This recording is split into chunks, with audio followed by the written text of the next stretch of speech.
गेल्या काही वर्ष धारावीचा पुनर्विकास रखडला असून टेंडर काढण्यावरून नवा वाद उभा राहिला आहे।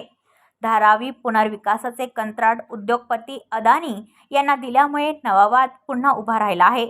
या विरोधात शिवसेना उभाटा अध्यक्ष उद्धव ठाकरे यांच्या नेतृत्वाखाली हा भव्य मोर्चा निघणार असून धारावी बचाव समितीच्या वतीने या मोर्चाला समर्थन देण्यात आले आहे। या मोर्चाला किमान 2 लाख लोक उपस्थित राहतील अशी माहिती धारावी बचाव संघर्ष समितीचे समन्वयक संजय भालेराव यांनी दिली आहे।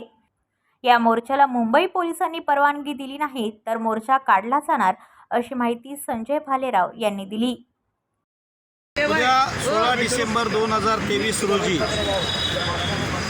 दुपारी 3 वाजता माननीय शिवसेना प्रमुख उद्धव बाळासाहेब ठाकरे यांच्या नेतृत्वाखाली धारावी बचाव आंदोलन यांच्यामार्फत अदानी हटाव धारावी बचाव या मोहिमेअंतर्गत उद्या एक धडक मोर्चा अदानीच्या कार्यालयावरती नेण्याचा निर्धार धारावीकरांनी केलेला आहे। त्यासाठी आजची प्रेस कॉन्फरन्स होती। त्यासाठी मुंबईमधील पोलिसांनी आम्हाला जे दिशाभ्रमित करण्याचं कार्य केलेलं आहे त्यांनी आम्हाला परमिशन देवो किंवा ना देवे आमचा मोर्चा निघणारच आणि लाखोच्या संख्येमध्ये निघणार आहे। धारावीमध्ये राहणारा सर्व भाषिक जो आहे, जो साडी कोळी माळी केळी लोहार सुतार सांबार जेवढे मागासवर्गीय समाजाचे लोक आहेत या मोर्चामध्ये शिरकत करणार आहेत। या धारावीमध्ये राहणारा जो सर्व भाषेचा जो एक धारावी एक मिनी इंडिया आहे, तिथे अनेक भाषेचे लोक राहतात। त्या ठिकाणी मुस्लिम राहतात, सर्व धर्माचे लोक राहतात।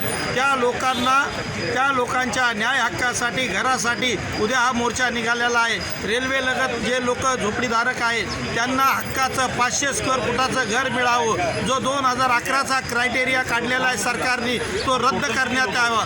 धारावी हा स्पेशल व्हेकल प्रोजेक्ट आहे, त्या प्रोजेक्टनुसार धारावीकरांना धारावीमधील घर मिळावं या भूमिकेसाठी आम्ही उद्याचा हा मोर्चा माननीय उद्धव बाळासाहेब ठाकरे यांच्या नेतृत्वाखाली घेतलेला आहे। त्याच्यामध्ये कमीत कमी 2 लाख लोक त्या मोर्चामध्ये येणार आहे। त्यामुळे सरकारी यंत्रणा कितीही आमचा मोर्चा थांबवण्याचा प्रयत्न केला तो थांबवणार नाही। हा एल्गार याच्या पुढे चालेल जोपर्यंत अदानी हटाव और धारावी बचाव। अदानीला सरकारने सर्व देश विकण्याचं काम केलेलं आहे। अदानीला LIC विकलेली आहे, अदानीला पोर्ट्स विकलेला आहे, अदानीला हवाई अड्डे विकलेले आहे, रेल्वे विकलेली आहे, LIC विकलेली आहे।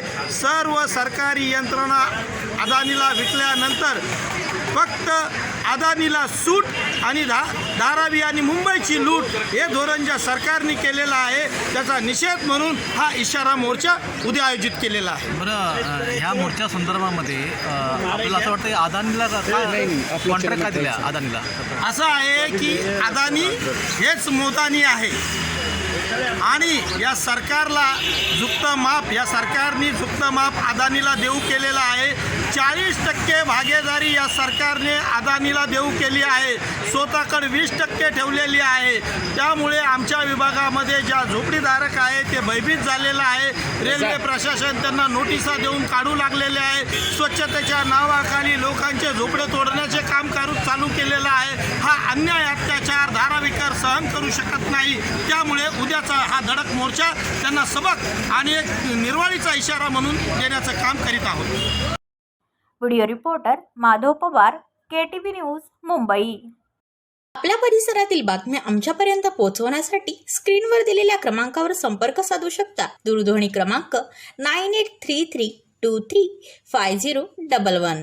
त्याचप्रमाणे अधिक माहितीसाठी स्क्रीनवर दिलेल्या KTV न्यूजच्या ईमेल ID वर देखील संपर्क करता येईल।